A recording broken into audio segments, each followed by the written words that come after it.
Assalamualaikum warahmatullahi wabarakatuh. Selamat siang sahabat BMA dimanapun berada. Kali ini kita akan coba membahas terkait dengan perbedaan pencatatan, metode periodik dan perfaktual pada perusahaan manufaktur. Nah, kalau beberapa waktu yang lalu BMA itu sudah menjelaskan bagaimana siklus perusahaan manufaktur. Kali ini kita akan coba melanjutkan lagi berkaitan dengan perusahaan manufaktur. Tapi yang kita mau jelaskan itu adalah antara perbedaan antara metode periodik dan perfaktual pada saat kita melakukan pencatatannya. Nanti ketika kita sudah paham ini, baru nantinya saya akan jelaskan bagaimana cara kita melakukan penyusunan laporan keuangannya mulai dari jurnal umum hingga nanti pada jurnal pembaliknya. Oke, baik kita coba lihat ya bagaimana caranya. Yang pertama itu adalah ini dia. Kita akan menjelaskan satu persatu ya. Jadi saya bikin di sini ada contoh soal ya, ilustrasi soal gitu, dan kita akan membuatnya dengan dua versi ya pencatatan, yaitu metode perfaktual dengan metode periodik. Nah, di sini saya ambil contoh ya, PT BMA melakukan satu produksi sesuai pesanan pelanggannya. Kemudian diketahui ada beberapa transaksi yang dilakukan oleh perusahaan pada bulan Januari tahun 2019. Nah, dari sini kita lihat dulu transaksi yang pertama. Diketahui bahwasanya PT BMA ini membeli bahan secara kredit dengan syarat 2/10 M430. Dengan rincian yaitu bahan bakunya 30 juta dan bahan penolongnya 15 juta. Nah, kalau kita analisa transaksi yang ada di sini, maka diketahui bahwasanya ada pembelian ya, ada dua pembelian. Yang pertama itu adalah membeli bahan baku dan yang kedua adalah membeli bahan penolong. Nah, di sini kalau kita menggunakan pencatatan metode perfaktual, maka kita akan membuatnya seperti ini. Jadi dengan transaksi yang ada seperti ini, kita akan buat jurnalnya. Di debit itu persediaan bahan baku 30 juta, ya ini dia. Kemudian persediaan bahan penolong 15 juta, ini dia. Nah, kemudian nanti karena ini dibelinya secara kredit, maka otomatis kreditnya adalah utang usaha. Nah, jumlahnya 45 juta karena 30 ditambah 15 juta. Oke, ini metode perfaktual. Nah, bagaimana dengan metode periodik? Metode periodik itu seperti ini. Ya. Jadi bedanya itu kalau di sini kita pakai persediaan, tapi kalau di metode periodik kita menggunakan kata-kata pembelian. Nah, yang di debit itu nanti adalah pembelian bahan baku 30 juta, pembelian bahan penolong 15 juta, kemudian kita kreditkan utang usaha sebesar 45 juta. Nah, jadi ini adalah contoh pertama ya terkait dengan transaksi seperti ini, dan pencatatannya adalah seperti ini ya. Kalau misalnya kita menggunakan metode perfaktual, berarti kita menggunakan kata-kata persediaan. Tapi kalau kita menggunakan metode periodik, maka kita akan membuat di sini pembelian. Ya, itu dia. Oke. Selanjutnya ya, yang kedua. Oke, yang kedua itu pemakaian bahan untuk proses produksi, yaitu bahan baku 25 juta, kemudian bahan penolong 10 juta.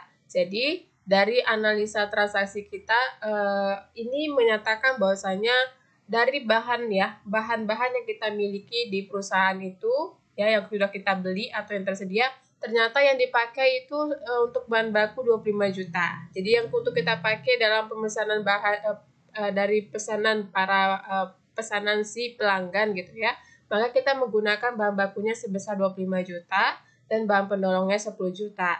Dan kita diminta untuk melakukan pencatatannya sebagai seorang akuntansi.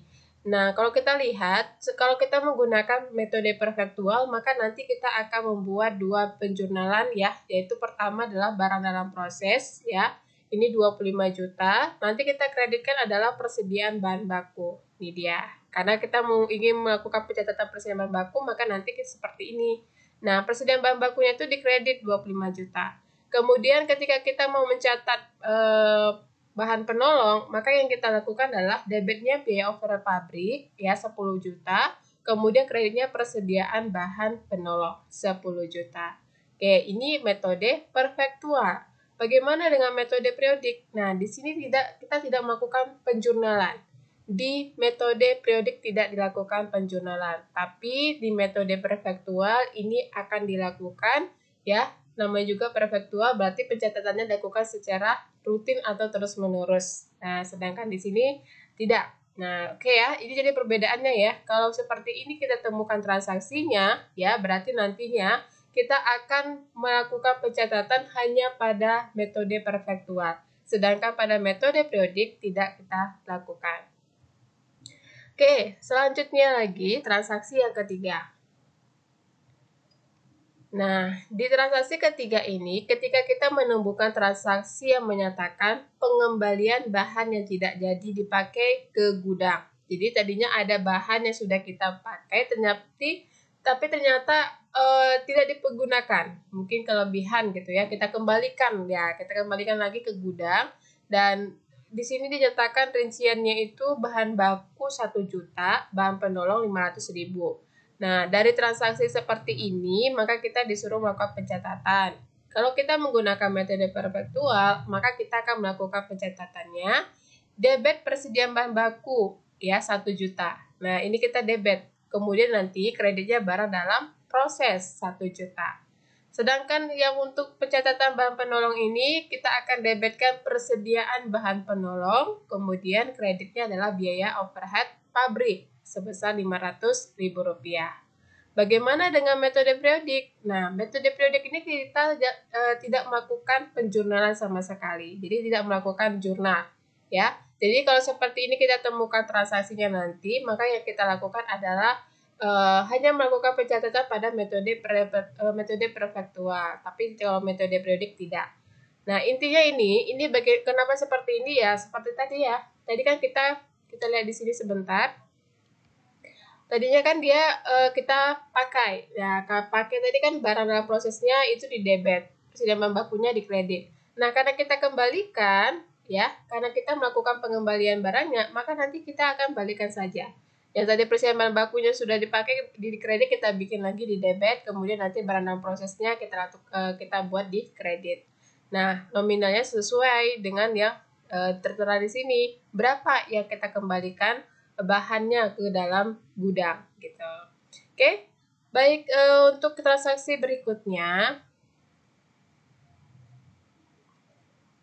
Nah, ketika kita menemukan transaksi ya, menyatakan persentase distribusi gaji dan upah karyawan untuk bulan Januari yaitu Rp55.600.000. Jadi ketika kita ingin melakukan pembayaran gaji dan upah karyawan untuk bulan Januari, ya kalau di total itu katanya Rp55.600.000. Nah, dari total ini dikatakan di sini bahwasanya untuk tenaga kerja langsung itu 60%, tenaga kerja tidak langsung 15%, gaji penjualan 10%, gaji administrasi 15%. Nah, kalau kita menemukan transaksi seperti ini, maka nanti pencatatan yang kita lakukan adalah kalau kita menggunakan metode perfektual, maka yang untuk mencatat tenaga kerja langsung ini kita bikin debitnya barang dalam proses 33.360.000. Dari mana dapatnya ini? Ini kalikan dengan di sini, ya. 60%-nya dapat 33.360.000. Kemudian biaya over pabrik ini untuk mencatat tenaga kerja tak langsung. Itu 15%. Jadi kita buat di sini biaya overhead pabrik. Nah, ini 8.340.000.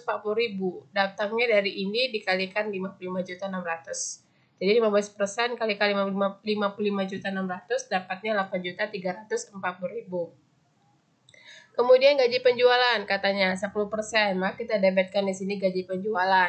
10% dari 55.600 maka dapatlah 5.560.000. Kemudian ada gaji administrasi di sini 15%. Berarti nanti kita debitkan gaji administrasi, kemudian 15% ini dikalikan 55.600 dapatlah 8.340.000. Nah, kalau memang kita sudah bayar, maka kita akan buat kas. Ya, tapi kalau masih ternyata belum bayar, maka ini kita akan buat sebagai utang. Nah, di sini ya, kalau sudah kita lakukan pencatatannya ya, kemudian kasnya ini kita akan jumlahkan, nanti jumlahnya harus sama seperti yang ada di sini. Ya, totalnya harus sama ya. Jadi kreditnya kas Rp55.600.000. Nah, kalau kita menggunakan metode periodik, apa yang kita lakukan? Nah, kalau tadi metode perpetual seperti ini, cara pencatatannya, sekarang kalau pakai metode periodik itu untuk mencatat tenaga kerja langsung kita bikin beban upah langsung. Ya, 33.360.000. Kemudian tenaga kerja tak langsung kita bikin beban upah tidak langsung, 8.340.000. Yang gaji penjual kita bikin beban penjualan, 5.560.000. Kemudian gaji administrasi ini kita bikin beban administrasi 8.340.000. Nah, nanti ya jumlahnya ini sama ya. Ini nanti dikalikan masing-masing ke 55.600.000, maka dapat hasilnya masing-masing seperti ini. Kemudian nanti kreditnya adalah kas. Kasnya itu kita bikin kreditnya Rp55.600.000 sesuai dengan jumlah total yang ada di sini atau jumlah total upah dan gaji dan upah karyawan yang akan dibayarkan. Oke? Jadi ini dia ya, kalau kita menemukan transaksi seperti ini, maka kita melakukan pencatatannya seperti yang ada di sini. Kemudian apa lagi? Ya, selanjutnya ketika kita menemukan transaksi ya, yang menyatakan bahwasanya biaya overhead berupa depresiasi mesin sebesar 5 juta, maka nanti kita akan melakukan pencatatannya baik metode perpetual maupun metode periodik. Itu yang didebit adalah biaya overhead pabrik 5 juta, kemudian akumulasi penyusutan mesin 5 juta. Nah, biaya overhead pabrik 5 juta, kreditnya akumulasi penyusutan mesin 5 juta. Nah, begitu juga dengan metode periodik, debitnya biaya overhead pabrik 5 juta, kreditnya akumulasi penyusutan mesin 5 juta. Oke. Kemudian apa lagi? Seandainya kita menemukan transaksi yaitu biaya overhead pabrik yang dibebankan ke sektor produksi sebanyak 60% dari tenaga kerja langsung. Nah, kalau kita menemukan transaksi yang menyatakan seperti ini, maka itu nanti kita akan buat pencatatan metode perfektualnya, debitnya barang dalam proses, kreditnya biaya overhead pabrik. Nah, nominalnya dari mana? Nominal ini ya kita ambil dari sebanyak 60% dari tenaga kerja langsung. Kita lihat tenaga kerja langsungnya tadi berapa nominalnya. Nah, ternyata nominalnya kan tenaga kerja langsung itu 33 juta ya 360.000. Jadi 60% dari 33 juta 360.000 itu adalah sebesar 20 juta 16.000. Nah, makanya kita nanti buatkan di sini nominalnya 20 juta 600.000. Ya, kalau misalnya seandainya tidak ditentukan nominalnya, tapi yang diberikan hanya persentasenya. Tapi kalau memang sudah ditentukan nominal atau jumlahnya, maka itu kita tinggal pindahkan. Tapi kalau belum, berarti kita harus kalikan terlebih dahulu dengan tadi katanya dari tenaga kerja langsung, berarti dengan nominal yang ada di tenaga kerja langsung. Ini kalau kita menggunakan metode perpetual. Bagaimana kalau kita menggunakan metode periodik? Ternyata kita tidak melakukan penjurnalan. Nah, ini dia bedanya ya. Kalau pada saat kita temukan transaksi yang seperti ini, maka kita hanya metode perpetual dilakukan pencatatannya, tapi kalau metode periodik tidak dilakukan pencatatannya. Oke. Nah, selanjutnya. Oke, di sini kita lihat katanya lagi kartu biaya pesanan yang telah selesai diproduksi sebagai berikut. Jadi biaya pesanan yang sudah dilakukan oleh klien atau pelanggan itu sudah selesai ya. Jadi kartu biaya pesanan yang telah selesai diproduksi itu dijelaskan di sini bahan bakunya 25 juta, tenaga kerja langsungnya 20 juta 500, overhead pabrik yang dibebankan itu 10 juta 200.000 rupiah. Nah, di sini kita bisa lihat ya kalau kita menggunakan metode prefektual, maka debitnya kita buat adalah persediaan barang jadi 55.700.000 ya, jumlah yang ada di sini kita pindahkan kemari. Kemudian kreditnya barang dalam proses 55.700.000 rupiah. Ini kalau kita menggunakan metode perfektual. Tapi kalau kita menggunakan metode periodik, kita tidak melakukan penjurnalan. Nah, jadi kalau kita menggunakan metode periodik tidak melakukan penjurnalan, sedangkan metode perfektual pencatatannya adalah seperti ini. Oke. Selanjutnya lagi, Oke, ini seandainya ya, misalnya dikatakan pesanan yang sudah selesai berdasarkan data transaksi, ya, berdasarkan transaksi nomor 7 tadi, ya kan? Kemudian dikirim ke pesan bersama dengan faktur tagihan sebesar 87.500.000 dengan syarat 2/10 M/30. Jadi misalnya kalau ternyata pesanan yang sudah dipesan itu sudah selesai kita lakukan, maka nantinya kita akan melakukan pencatatannya. Kalau kita menggunakan metode perpetual, maka nanti kita buat pencatatannya seperti ini. Piutang usahanya Rp87.500.000, kemudian kreditnya penjualan Rp8.500.000.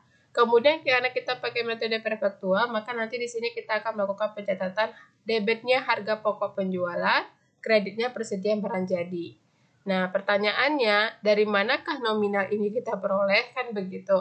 Jadi ini kita peroleh nominalnya berasal dari jumlah 87.500.000 ini, kita kurangkan dengan yang ada di sini. Ya, 87.500 kita kurangkan dengan 55.700. Maka nanti akan diperoleh Rp31.800.000. Ya, ini dia. Jadi 87.500 dikurangi 55.700. Maka dapatlah nanti dia Rp31.800.000. Nah, kemudian kalau kita menggunakan metode periodik, kita cukup melakukan pencatatan satu kali saja. Yang kita catat itu adalah nominal penjualannya saja, yaitu piutang usaha di debit 87.500, kemudian kreditnya penjualan Rp87.500.000. Oke, jadi nanti kalau misalnya kita menemukan transaksi yang seperti ini, maka kita akan melakukan pencatatannya seperti ini, ya. Oke, nah, baik, ini adalah beberapa contoh transaksi yang mungkin biasanya terjadi dalam perusahaan manufaktur, dan saya sudah sampaikan bagaimana perbedaan antara pencatatan dengan menggunakan metode perpetual dengan metode periodik. Memang ada beberapa perbedaan yang memang harus kita perhatikan pada saat kapan kita melakukan pencatatan pada metode periodik dan pada saat kapan kita tidak melakukan pencatatan pada metode periodik. Nah, kemudian di sini saya sudah coba meringkaskan dari transaksi yang tadi kita sudah buat ya. Nah, kita bisa melihat di sini seperti inilah cara perbedaannya. Ya, kalau kita buat jurnalnya misalnya gitu ya. Inilah perbedaan jurnal tersebut. Di sini kita bisa lihat ya, oh ini kekurangan ya. Mohon maaf, di sini saya kurang bikin 45 jutanya, lupa nominalnya. Jadi di sini itu kita bisa lihat ya, tadi yang transaksi pertama jurnalnya seperti ini di metode periodik, sedangkan di metode perpetual ada seperti ini. Kemudian di transaksi kedua tidak dilakukan jurnal, tapi kalau di metode perpetual kita buat jurnal seperti ini. Di transaksi ketiga kita tidak buat jurnal juga, tapi di metode perpetual kita buat transaksi jurnalnya atau pencatatannya seperti ini. Kemudian di transaksi keempat pencatatannya kita buat seperti ini ya, atau jurnalnya. Sedangkan di metode perpetual kita buatnya seperti ini. Nah, kemudian di transaksi kelima.